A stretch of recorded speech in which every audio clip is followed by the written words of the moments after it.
are. My name's Austin. This is Flashpoint. Your turnaround story starts here. And if you're watching this, know that this show is being streamed on Apple TV, Amazon Fire, Roku, as well as all the social media platforms. So if you're listening to this, I want you to strap in. I'm over the moon, around the earth, excited for this interview. And in a few moments, I'm going to be joined by Andrew Allen, former NASA astronaut. But before I do, I want to give you some context. I want you to stay with me for this beginning because the resume is so long, but I want to hit at least the highlights so you can get a feel of who we're about to speak with. So I'm excited because Andrew is actually from my area, the greater Philadelphia area. We went to Villanova University. We're going to learn a little bit about that. He then was commissioned by the Marines to be an aviator. I was excited about that because my dad is a former Marine. And you don't often hear about that road where someone goes into the Marines, become an aviator. You normally hear Navy or Air Force. But what a great move this proved to be because he logged over 6,000 flight hours, graduated from Top Gun, as well as the test pilot school. Now, if I stopped right there, I already probably have your attention. You're already eager, like, wow, I want to hear. This sounds exciting. But there was more to the story, and this is where it gets incredibly compelling. NASA opened up their application process, and Andrew was, I don't know if he was first in line, but he definitely put his application in, and through an incredible series of circumstances, which we are going to learn about, he was selected into NASA's program. But I want to share a little bit more. He's also a very successful entrepreneur. He's been at the helm of his own company for over 15 years with Aerodyne Industries. But lastly, he's an incredible family guy. So please help me welcome Andrew Allen, former NASA astronaut, 3-time space flight veteran, and incredible family guy, Andrew Allen. Hi, Austin. We made it. How are you? I'm good. How are you today? Excellent. I want to take a moment and just thank you for taking this interview because I know that we did a lot of prep for this, and you've been on thousands of interviews. So I really honor the fact that you did this and decided to do this. And we'll get more into how this happened a little bit later. But yeah, I just want to welcome you to the program. And how are you doing down there in Florida? I'm doing great down here. It's a nice, warm day. I was out flying a little bit this morning. Took a flight back from Alabama, flying my own little airplane. It was a beautiful day to fly. And life is good. Life is good. And we were talking before, that's kind of your happy place, you said. Yeah, I've got a few of them, and that's one of my happy places. Yeah. We got a good amount of time here, and I really wanted to dive into your story as we talked about preparing for this. And I want to give people, I like to go back and really define those defining moments because I think, and this came up a little bit before, is that people look at you and they think, oh, it was, perfect situation, all the right things. And it just happened to tee up for you, but it's not always that way, is it? No, it's not. I go back to, even watching some of the things that I grew up with and being a son of a World War II veteran. One of the things you really learn if you think about that generation or listen to what some of the generation does, and whether it be a quote from Admiral Halsey or whomever, but there are no extraordinary men really. There's just ordinary people that are either thrown into an extraordinary circumstance or get the opportunity to do extraordinary deeds. But that generation just kind of was an epitome. Not that it has been lost on any of the current generation, especially in the war times, because they're just as brave and courageous and dutiful as anybody else. But the things you remember as, uncommon valor being a common virtue. So I think, and with the astronaut office, I think the thing that we key up is it's really, everybody is about the same. Everybody kind of has got that same grasp of abilities. And it's how you use those abilities. We all have different interests. We all have different strengths. And we all have weaknesses, no matter what. Yes. It's just how you want to address with those and do what's right and do what's best. And most importantly, do it well.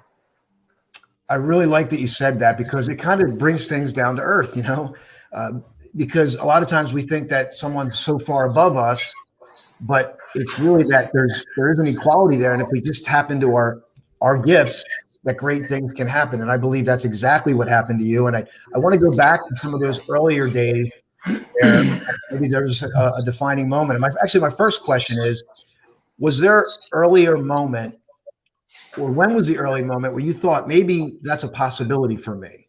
Because I think some people think that it's always you want to be an astronaut, but I would like to go back maybe to an early spot where you thought maybe this is something I want to consider. Okay, so aviation was always something that I was very interested in since since I was probably old enough to walk and talk. And my father was an aviator, and I think he took all of the 5 kids up in the airplane here or there. But it really hit me, and it really was something that struck me. What a great opportunity to learn how to fly and be an aviator. But probably one of those moments that you think about as you think about your life, especially when you get up in years like I have, is you got a lot of those little defining moments, no matter what your career choices were, that kind of help you think through, or were a point that gave you this inkling to make a decision or choose a path. But I was watching the Apollo moon landing with my mother, so I was in junior high school back then. And of course, there's a lot of people nowadays that weren't even alive. Yeah, that I was, and as a young kid. And I was watching it with my mother, and my mother, after we watched it for a while, she just kind of looked over it and she said, "So what'd you think of all that?" And I said, "Well, I thought that was really, really cool, really great." And she said, "Well, would you ever be interested in doing something like that? Is that something that interests you?" And I said, "I would love to do something, and it seems really neat." She said, "But I don't think astronauts ever get any detentions. They're just kind of like this perfect group of people." And of course, being a mother, as mothers say, and some of their more famous quotes that are universal is, well, if you shape up and you work a little harder and you do what's right, maybe it'll happen. Wow. I love that moment. And of course, I heard a little bit about that before this, and it really hit me. And I was thinking about it. And my question is, when your mom said that to you, was there an immediate shift, or was it like a progression? Because did you like immediately start to say, "Well, I'm going to do better," or did it kind of progress over time? It progressed. There's a lot of my peer group that since they were little, they said, "I'm going to be an astronaut when I grow up, and I want to be an astronaut when I grow up," and they geared their whole lives to do that. And that wasn't me, and it probably wasn't at least half the audience or my peer group. Mine was, you take a step at a time. You got to do a lot of things to get there. There's a lot of steps along the way, a lot of gates to get through. And as you get through all of those, I call them gates, as you get through all of those events and accomplishments, the odds just keep narrowing down on you. So really, you've got to figure out how you're going to get to the next one, because you got to work harder to get there. And that's really the bottom line of all of this. For me, I took it one step at a time, because there's a lot of little moments like that. I went to flight school and I'm in jets, learning the basic jets, hadn't started flying in the airplane yet. And I'm watching from a bachelor's officer's quarters room, a BOQ room. I'm watching airplanes coming back in to land, and I'm thinking, I don't know if I can ever do that. That looks really hard. These guys have formation, and they fly fast, and they're landing on aircraft carriers, and they're shooting guns at targets, and you just take it a day at a time, but you stay focused on the end state. You stay focused on the goal. And I've always also been one that I set a lot of intermediate goals. And part of that is I want a place to stop in case I want to stop. Because if you keep kind of going up to the top floor of the building and you're walking the stairs, it's a little harder than if you're just walking up 1 or 2 floors. But you get to choose which floor you get off and which floor you get to live on. Yes. And I think that's, the bottom line of all of that is, no matter what you do, if you don't have a passion for it, you're going to have a hard time being happy for it. Oh, wow. Thank you for saying that. Thank you for saying that. Definitely want to get more into that, but I want to grab this because I want people to understand, like you were in detention, right? This was, you're watching the moon landing, right? Yeah, detention was always my brother's fault. It was never mine. But of course, always somebody else's made me do it. But Yes, and again, part of the other lessons is you got to take ownership. So there's a point in time that I've got to say, if I want to do this, I have to do this, and it's not always the pleasant things you have to do to get to where you want to go. Sometimes you got to take some lumps along the way, and you got to do some things that you'd rather not do, but they're part of the means to the end. Yeah, and I'm just wondering, was there a moment when after you had you were in the a lot, and you had your mom say this thing to you, and we were talking. That's a mother's intuition, right? They know what to say. And was there a moment after that where you thought, "Wow, there's a change here"? Was there like any kind of moment where you thought, "Wow, this is starting to move"? Or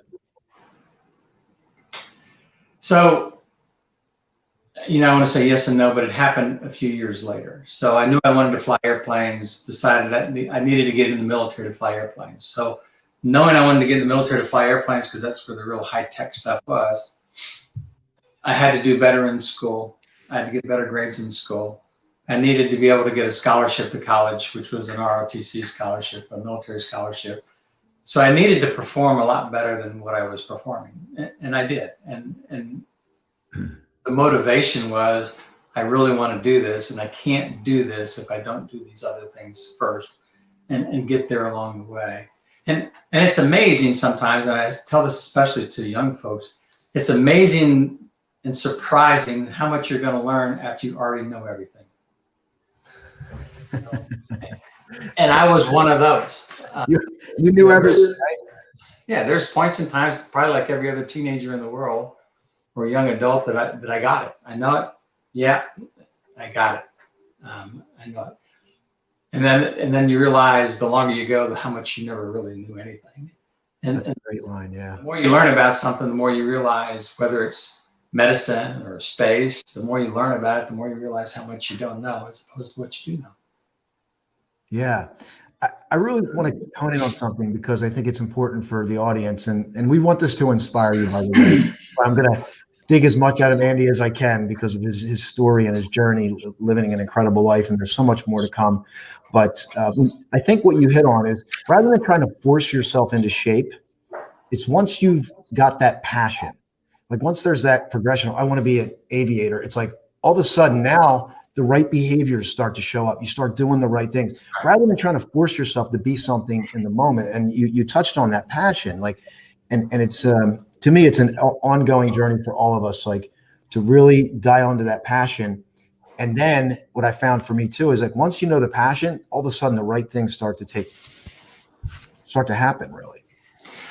Well, they do, and that passion is kind of what keeps you going when it doesn't go so well. Because I look at what I've done, and I think I really had kind of the opportunity to have 3 careers in my lifetime. So I had this career as an astronaut. But before that, I had a career as a Marine officer, being a fighter pilot. And then I decided I wanted to go into business and see if I could learn something about that. So now I'm working in each place, no matter where, I've had setbacks. In each place, I've had areas where I failed. In each place, I had what I thought were insurmountable odds of ever getting to where I wanted to go. And it's how you kind of react to all of that. Just to tell myself for a second, my freshman year of college, like a lot of folks, was very distracting when I go away and I'm in my freshman year of college and I'm majoring in engineering. But my first midterm report, except for my ROTC classes, I had an F in everything on my first term midterm. That's incredible. So you had an F in every single class your freshman year at Villanova? I did. That midterm. In your midterm, you had an F for all your midterm. Wow. And so, of course, at the time, my parents saw that, and my father sat down with me, like he did on a few occasions throughout my life, and he was never shy about doing that. And he said, he wasn't really yelling or screaming. He was just, kind of, what are you doing? I mean, you're going to lose your scholarship. You're not going to get through school. You're not going to get an engineering degree, and you're not going to accomplish this dream you want to have of being a pilot. And he was right. And so I had to take the ownership, and I had to buckle up or buckle down and say, all right, how do I get myself out of this mess that is my mess? In spite of all those distractions that I had, like college kids will have, how do I get through these distractions? Because there's always more fun things to do, especially when you first get away from home and get to make your own decisions about stuff. Yes. But how do I get at it? So yeah, I had to figure out how I was going to ace every final exam in every course. Wow. To come out with better than a 2.5 that first semester. Otherwise, you lose a scholarship. And then it just gets better from there because you learn the discipline, you learn the things, you learn the standards, you make your own standards of what you have to do, what you can't do. Yeah. Yeah. You know, every place along the way, I mean, every one of these little career paths that I had, there's been times of major trial. There's been times of devastation. There's been times of the insurmountable odds of trying to overcome something. And you just got to kind of push your way through it and pick yourself back up. Every place. And there's times when I was flying that I felt like not flying anymore. I felt like giving up. There's some tragedies I had when I lost one of my best friends flying when I first got my very first squadron. Oh. He made a mistake and flew into the water, practicing air combat, and I just didn't think it was going to be for me anymore. I don't want to take the risk. And you know, he had a 1-year-old and a pregnant wife, and his parents were visiting, and so it was, you know, a very tragic day. And here I lost my best friend. And so maybe this isn't the right thing for me to do, or pick yourself up and figure out that you've got to go move forward. So stay focused. And there's people that help you along the way with all of that, because you really, you don't accomplish anything by yourself. Some people think they do, but they really don't. You really don't. You're so right. Yeah, I want to get more into that, but I got a surprise for you here. So I hope you like surprises. Sure. All right, here we go. Hey, Uncle Andrew. You've always been a great role model for me. When I think of you, I think of, you know, you saying over and over and drilled into my head is, if anyone could do it, it would be easy. And I can't tell you how many times I've played that over in my head through the years, taking on a new challenge or just trying to get through a difficult situation. So, you know, I've enjoyed over the years since I've been a teenager, our workouts, our runs, our talks, our car rides, our bike rides, so many things, and it's just been incredible. My uncle, to see you do so many wonderful things, flying, space, now as an entrepreneur, and I know there's still more great things to come. So, yeah, that's all that I have, and if anybody could do it, it would be easy, right? Thanks. Wow.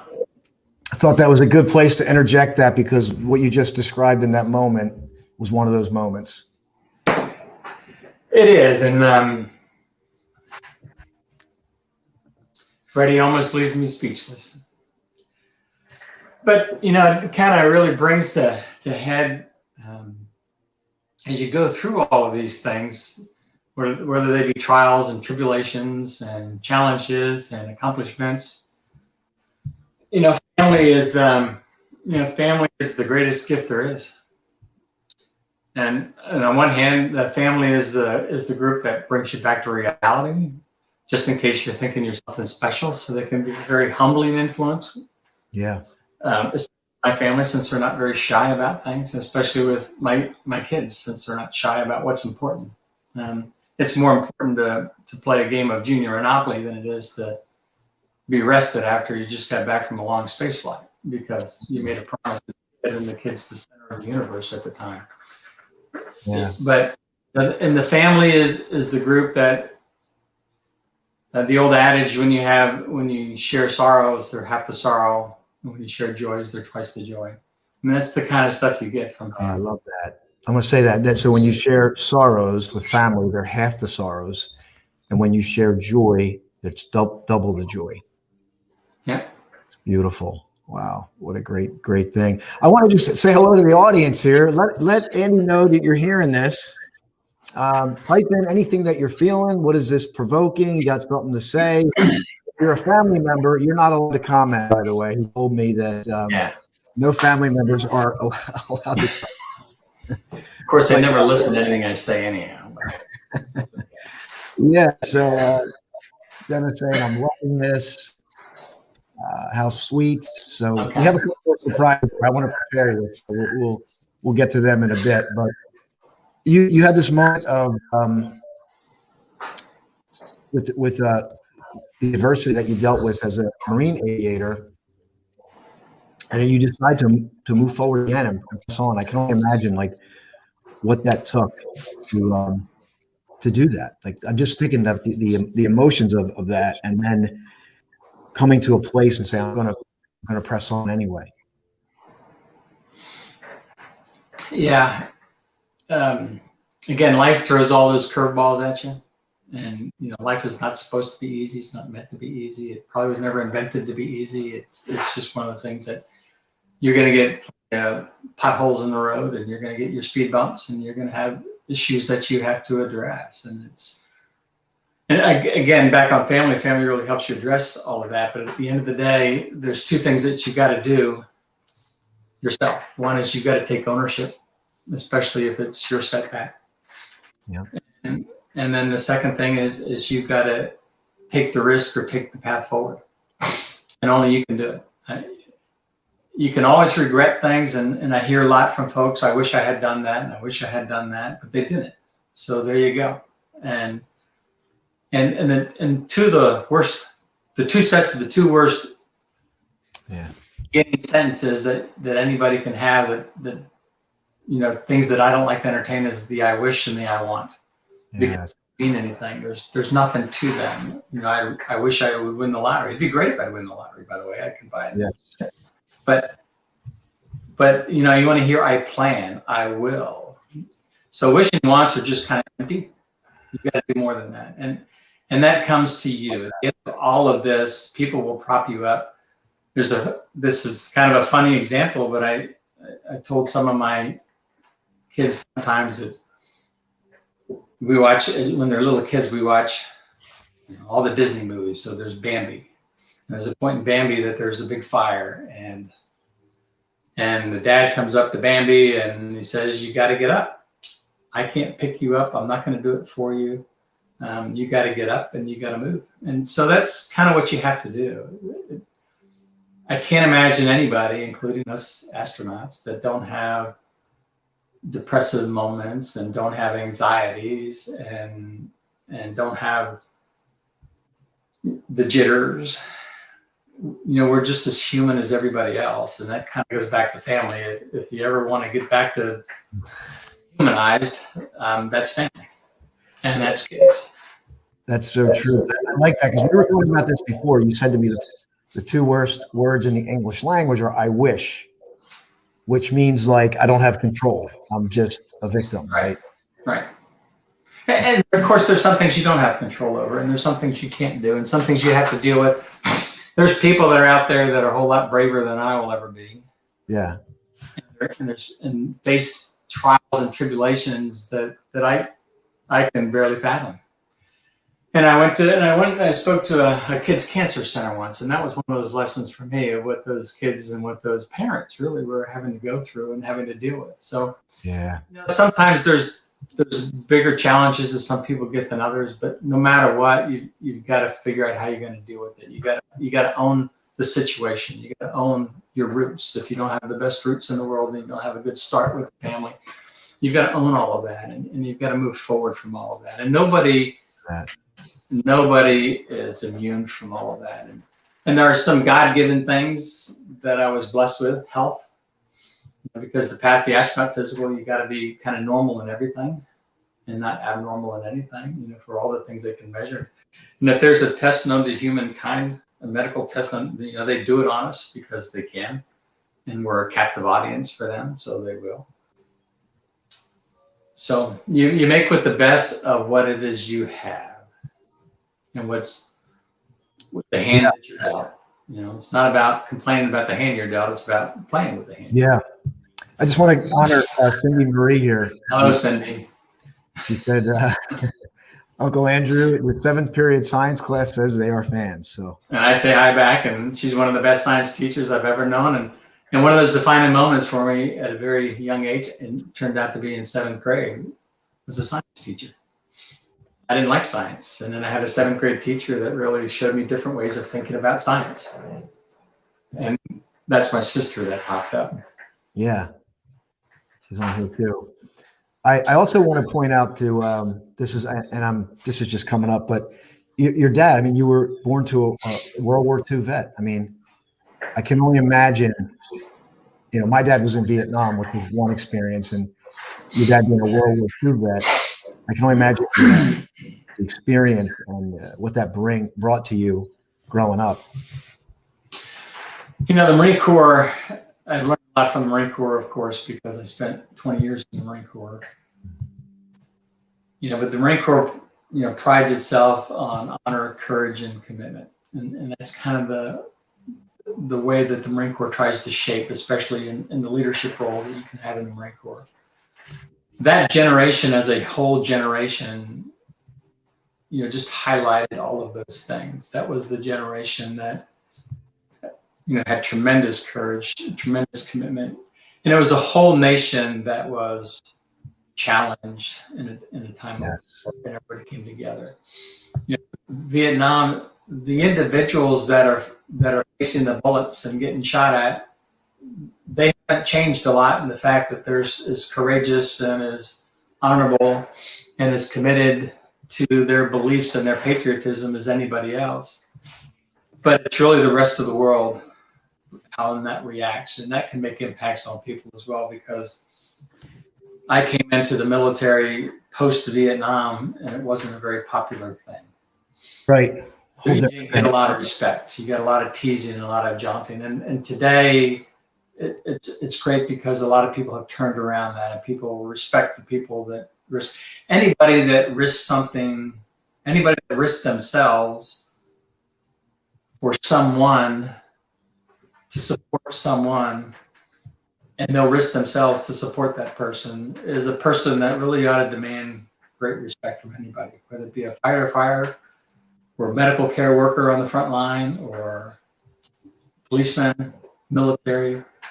I think it's a very special group of people that put something above themselves, put something above their personal nature and their personal well-being. And the good news is we have a lot of people in our nation that do that. Yeah. Yes, we do. And it's pretty incredible. And I didn't share this with you before, but I had an opportunity. I ran the Marine Corps 50K in honor of my dad. And so I got to experience that firsthand, because there's a mile that you run and you see all these fallen soldiers, and not just soldiers, but police officers and people who, you know, they gave their lives in the line of duty. And it was really incredible thing. And of course, the Marines, an event that's just so, you know, you really get that feel down there in DC. So really incredible. Sure do. Now, was that the Iwo Jima Memorial where that race ends? Was that yes. Marathon? Yeah. Yes. Hello, Kristen.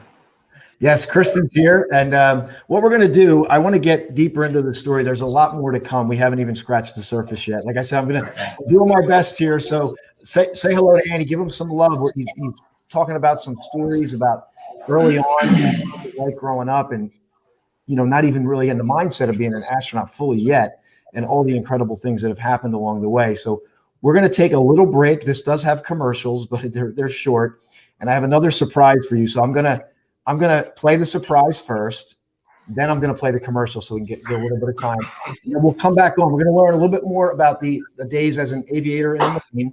Okay. Before we get to the next phase, which is, I know everyone wants to hear about that. And I've already got, and I know you know this, but I've already gotten the silly questions, of course, right?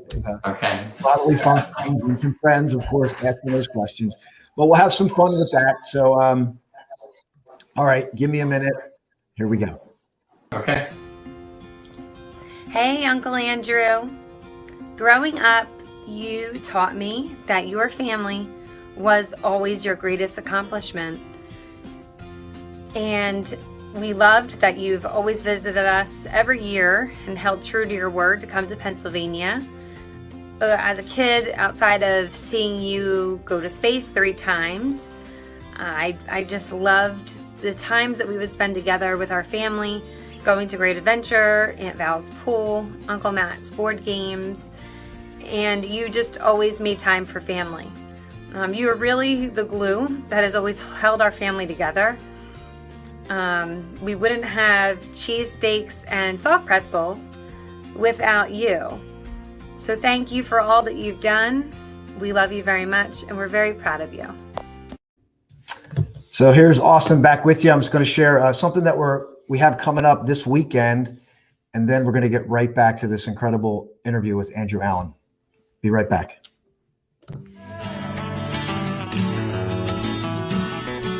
Tied into perfect motion, turned off the road to ruin. Let my imperfect notions fly with the wind of the thoughts and feelings.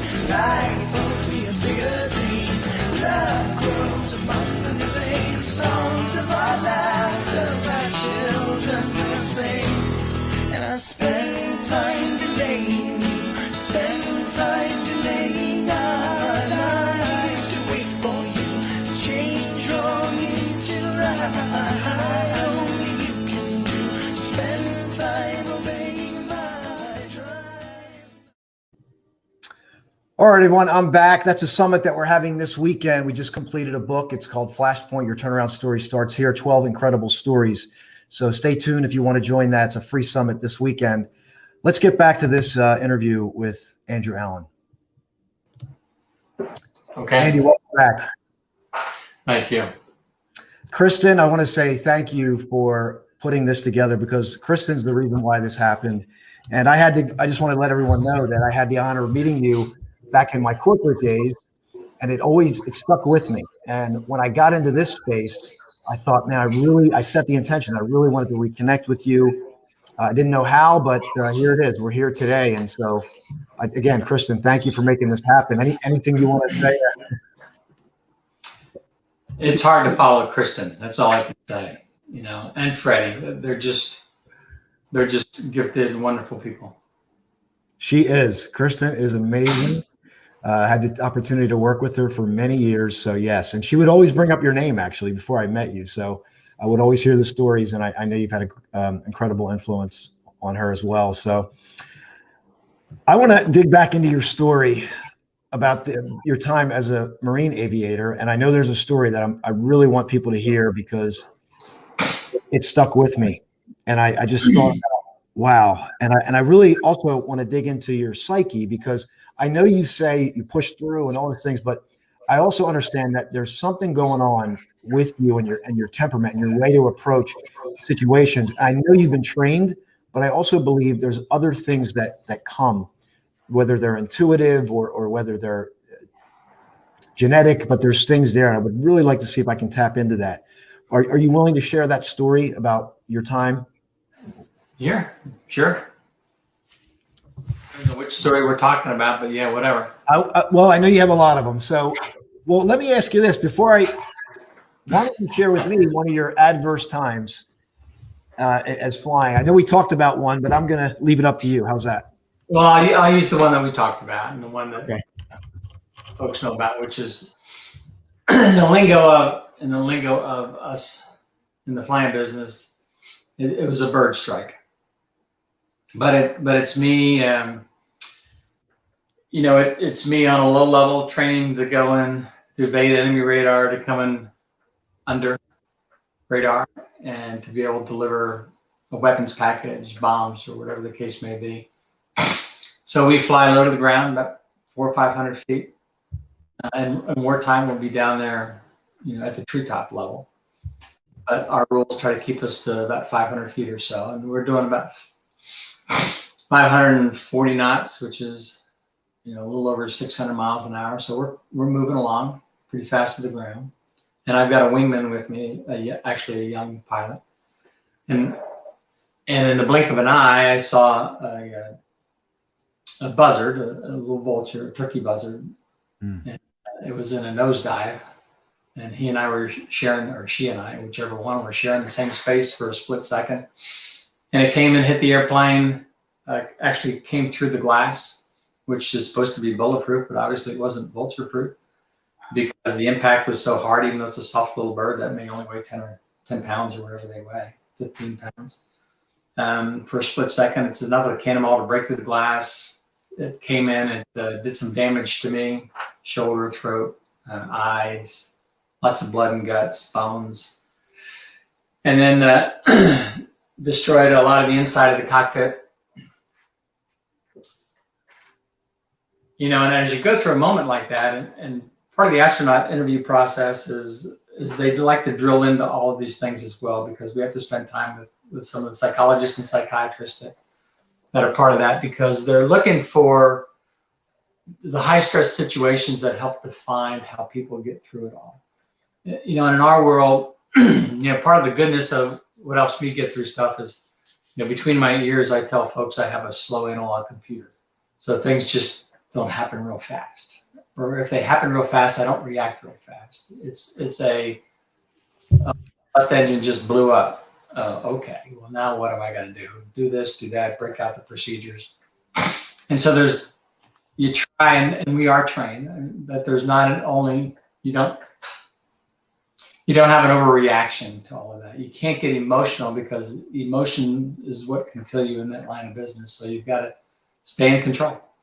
And of course, that's one of the things I preach a lot to a lot of people, no matter what, other than ownership, you got to stay in control. So if you're out at a college function and you're in a drinking game, you still got to stay in control. If you want to go out and have some fun with some friends and drive out, you got to stay in control. So you got to stay in control, and you got to stay in control of your faculties and stay aware of what's going on. So I did all the appropriate things. You climb, you slow down. It hurt. I had a dislocated shoulder.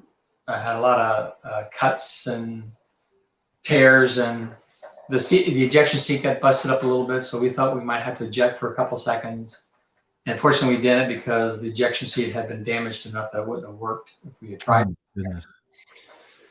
But the backseater who was in that plane was a very seasoned guy, and he just watched, and as long as the plane was in control, then he was just going to let it go. And then the first few seconds, as you go through a moment like that, and it probably happens with people that have car accidents, the first reaction sometimes is, I must be dreaming this. This can't really be real. And then however long it takes, and maybe it's milliseconds or seconds, and then when the pain sets in, you feel like, well, yeah, maybe this is real, and I've got to do all the right things. And as you try to assess the situation, I thought I had lost an eye, because there's a lot of lack of a better word, skin and guts and things hanging out of my eye, which are from the bird and not from me. But as I'm peeling them out, because there's a little bit of a mirror, that's half of a mirror left, that we used to use to look behind the airplane, mostly for bad guys or behind us if we can.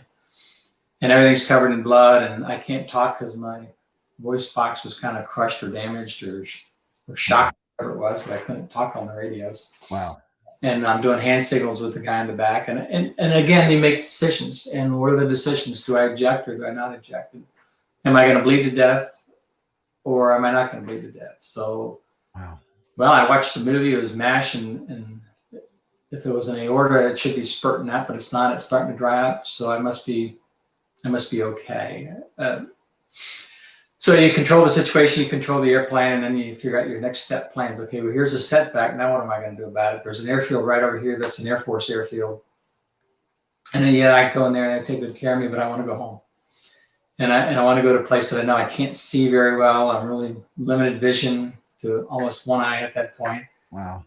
Between all the debris and the blood that was inside the cockpit, I really can't see very well outside the cockpit. Wow. So landmarks will help me land the airplane, because I do want to land the airplane and not eject. And so I decided to go back to the home station. So that's about an extra 20 minutes we had to do all this. But it gave me time to assess, and it gave me time to think about things, and it gave me time to actually burn down some fuel, because we were very heavy. And it gave people on the ground time to react when I got there. So you just go through the steps. And you can't get emotional about it, because if you do, then nobody else is going to land the airplane for you. There's no stick in the back seat. So you've got to get through this crisis. And if you don't, then you're going to die. So in this case, it's kind of simple, because if you don't do this, you're going to die. And so you do it. And I have to do this. So I've got to do all the right things. And my training and thought processes all worked out well. And you come in, you land the airplane. And then they whisk you off to the little hospital, and they stitch you up and clean you up and take bone fragments out of you. And just like, and in our system, whenever there's an accident or some kind of an event, the word gets out pretty quickly, because we call it the wives network, but everybody will hear something. And then as they hear something, people start calling people. Is your husband home? Is he here? Who's not here? Who could it be? Where is everybody? Is everybody accounted for? So sometimes they hear about it before everybody ever tells them officially, because they just have a really good network of trying to figure all of that out. So again, it's just one of those events, and you get through it, and you move on. And then and there was also an event that after it was all said and done, that was one of those times, and there was a couple of them. That was one of those times I wasn't sure that I wanted to go back and fly again. And one of the old seasoned Marine pilots sat down next to me when I was kind of sitting on the step and said, "Hey, we're not going to make you go fly. But the sooner you do, and the sooner you get back in the plane, the quicker you're going to recover from all of this. You just had this event that's going to kind of shock you for a while, but you got to make a decision. Your decision is to quit. Wow. Do something different, or get back into it, and go forward to your next adventure, whatever." Wow. There. So, there's things that in the world of aviation, there's a lot of pilots, especially in that vintage of airplane, the F4 Phantom, that make mistakes, and mistakes can be fatal in that line of business. Yeah. Wow. And it's a very unforgiving kind of an airplane. And then there's also things that happen that aren't personal mistakes. They're kind of God-given challenges. I call them God-given challenges, because nothing was planned that way. It just happened. And it happened. Nobody was in control that it was going to happen. And it just happened. And so you just got to do what just happened. Yeah. And first of all, for those of you, a turkey buzzard is a very large bird. If you don't know, it's a very large bird, and this protrudes through the windshield, and it just basically engulfs you. And now as I'm listening to you again, I know I've heard this. I can only imagine, like, when you go back and look at it, and you thought through, and you went through, like, run the tapes again, you might have thought, wow, if I would have done that, it could have been fatal. If I would have done that, it could have been fatal. And you just happened to play the right note or make the right decisions. And in hindsight, everything was the right decision. And I think it's valuable for us to hear what you said. You said you run like an old analog computer, but it's interesting, because a lot of times we feel like we have to rush into that first action. And in this situation, that would have been a mistake. So the way you were wired was you gave yourself a moment to process. You do. And there's been other cases of other things that I have done that I've had those kinds of setbacks, even though they weren't as prolonged as that one was. And you go into, as you think through and assess and decide how you're going to work forward in all of this, you go to plan A. And then all of a sudden plan A doesn't work. So you go to plan B. And then you go to plan C, and then plan D. And you just keep on going to the next plan, either until you finally either have to eject out of the airplane or you die. So you just don't stop. You just don't give up, saying this isn't going to work. Now what am I going to do? I just got to write it out. And then you just say, no, I got to do something else. Okay, that can work. I got to do something else. You just keep at it. And you did, and you're here. And what an amazing story. What an amazing story. We have about 11 or 12, maybe 20 minutes left, and I want to get to the other part, because I could talk to you all day just about that alone. Okay.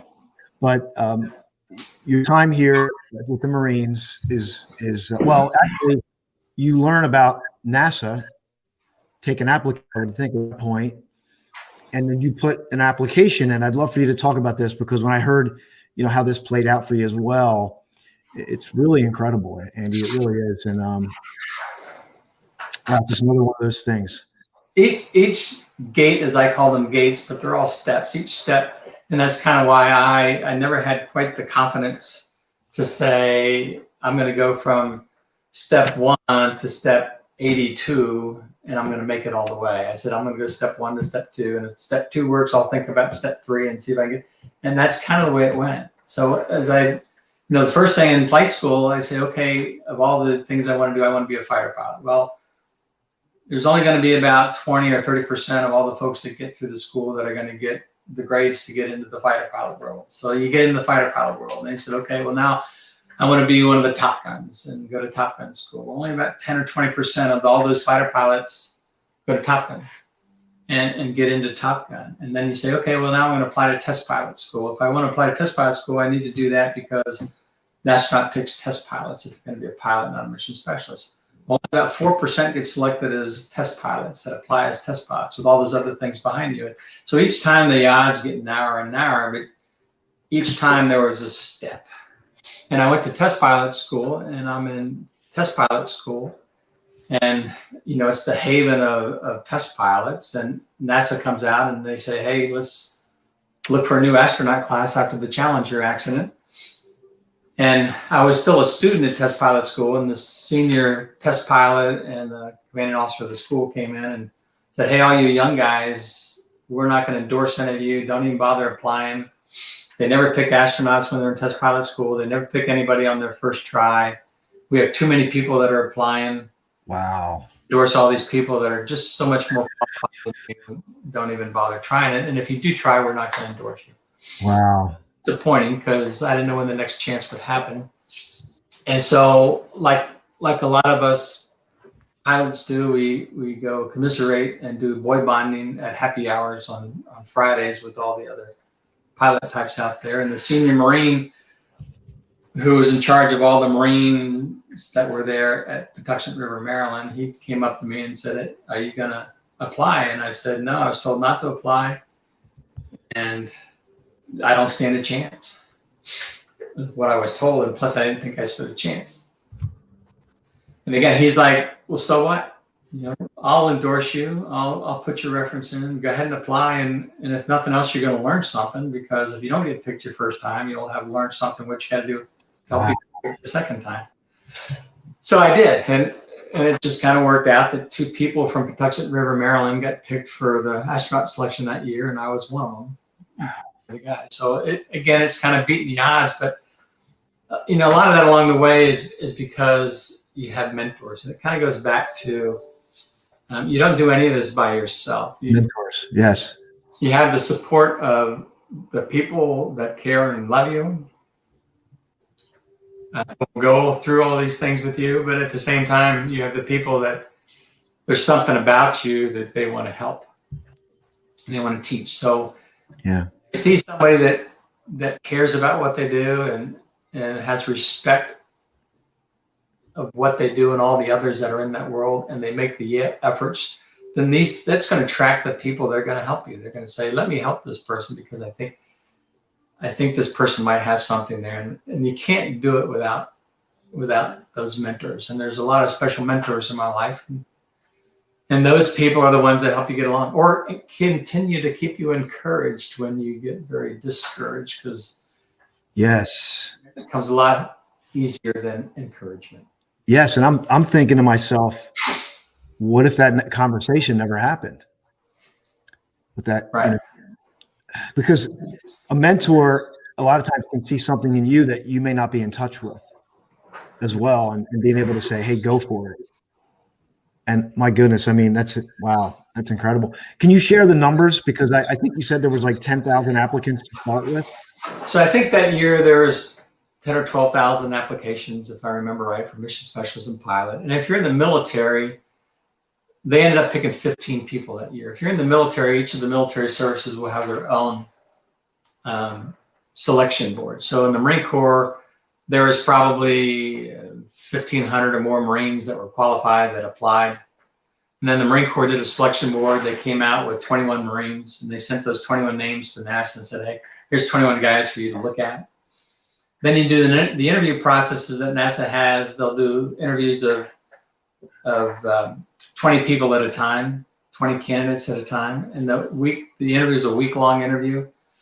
Most of it is medical testing or medical data collection, but there's a few different psychiatric exams.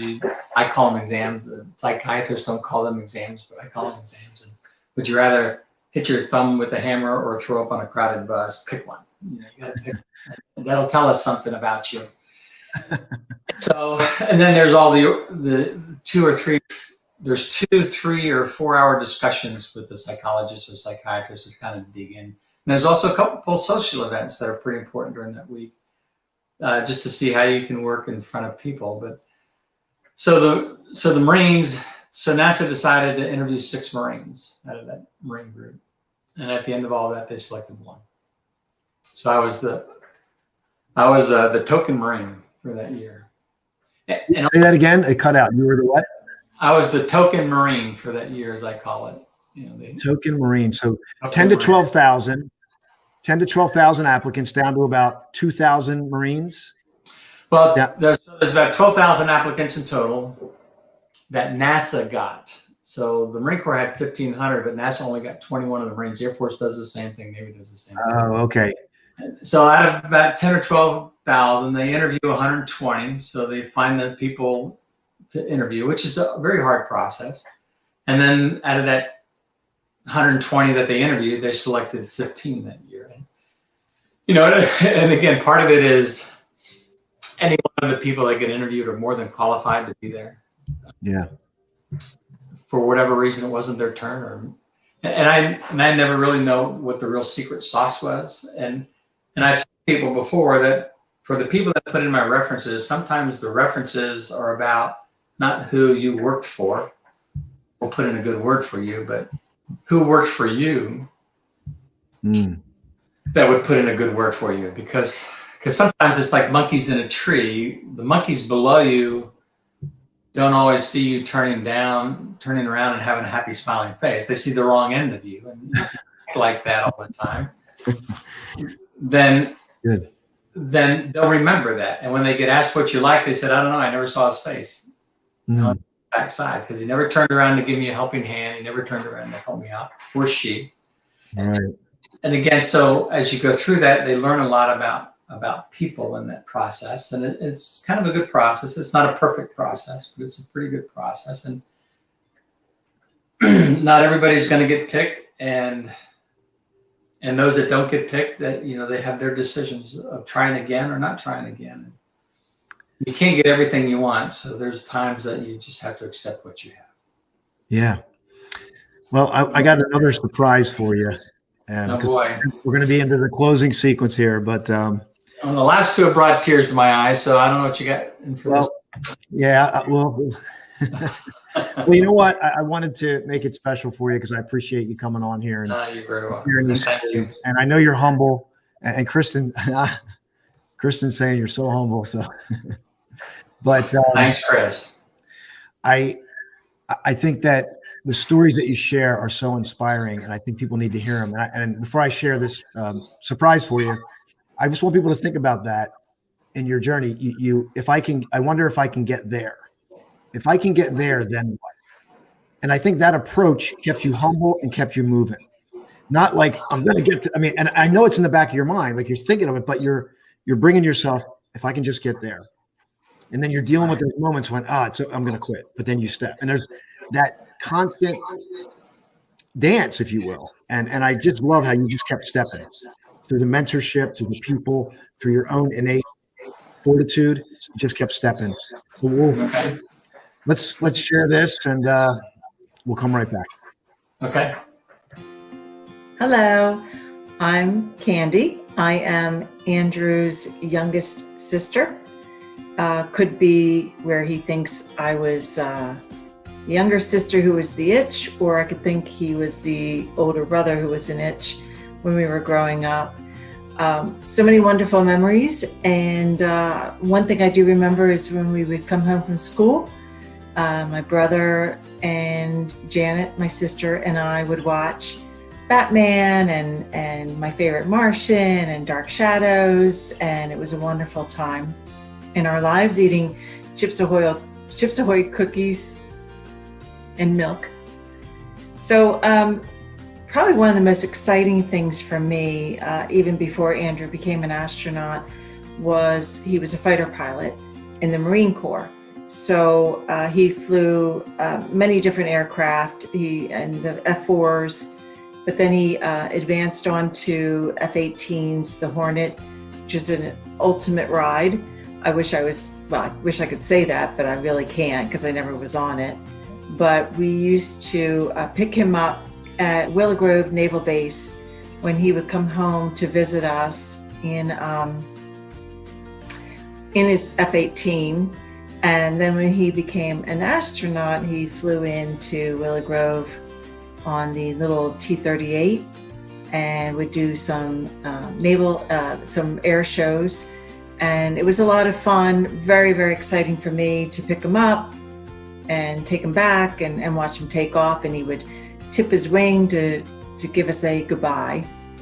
And then, of course, Andrew became an astronaut, and the whole family felt so thrilled. Watching him launch 3 times was just an incredible experience for us. Can't even imagine what it was like for him, but I'm sure he will tell you. And as I had always said to him, and I think he has passed this on to his children, is that, Andrew, the sky is not the limit. I love you, and I'm very, very proud of you for everything that you've ever done in your life. Bye. This is Austin. This is Flashpoint. Your turnaround story starts here. I've been chatting with Andrew Allen, former NASA astronaut, 3-time space veteran. And I'm humbled to be conducting this interview. And we're getting into the closing sequence. We have a couple minutes left, so I'm going to bring Andy back on for some final statements. But this is streaming live on Amazon, Apple.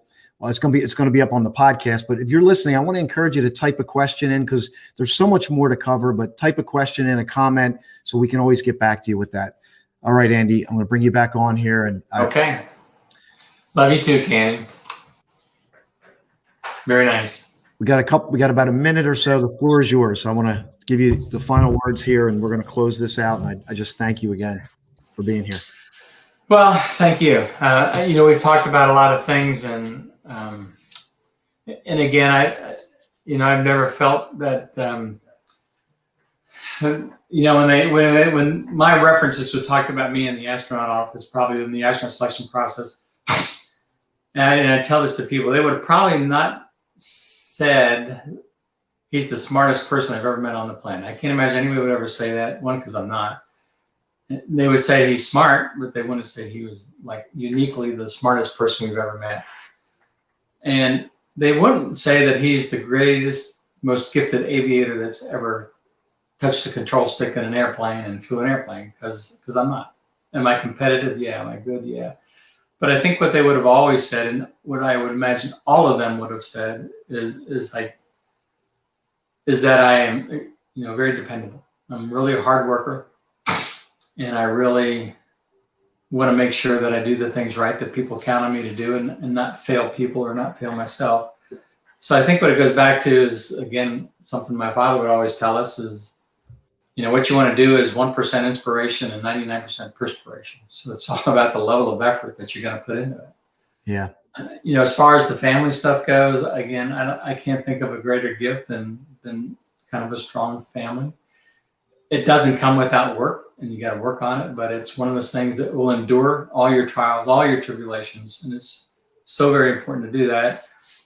And from a parent's perspective, it's important to try to give your kids the right standards and disciplines and give them that good starting point in life. So it's up to them on whether they do well with it or not do well with it.